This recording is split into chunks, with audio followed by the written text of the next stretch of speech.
Sir Sunil గారు, నాన్నగారిని ఒకసారి ద్రవ జీవామృతం దొరుకుతుందా లేదా అడుగుతారా?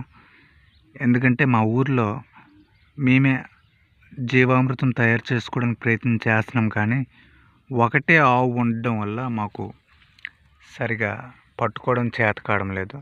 అంటే ఆ సమయానికి పట్టుకొని జీవామృతాన్ని తయారు చేయడానికి చాలా సమయం పడుతుంది అన్నట్టు. అందుకని మిమ్మల్ని ఒకసారి అడుగుతున్నాము. మీ దగ్గర అవైలబుల్గా ఉంది అంటే ఒకసారి మీరు చెప్తే మేము మీ ఊరు వచ్చి కలెక్ట్ చేసుకొని మా ఊర్లో పంటకు చల్లుతాం. అంటే మా ఊర్లో మేము ప్రయత్నం చేసాం, కానీ ఇక్కడ ఏమంటే అసలు నాటు ఆవులే సరిగ్గా దొరకడం లేదు. అందువల్ల జీవామృతం మీద కూడా సరైన అవగాహన లేదన్నట్టు. ప్రస్తుతానికి మీరు అందించగలిగితే మేము తర్వాత ఎవరి మీద ఆధారపడకుండా కొంచెం పక్కా ప్లాన్తో ముందే ప్రిపేర్ చేసుకొని రెడీ అవుతాం. Thank you sir, thank you very much.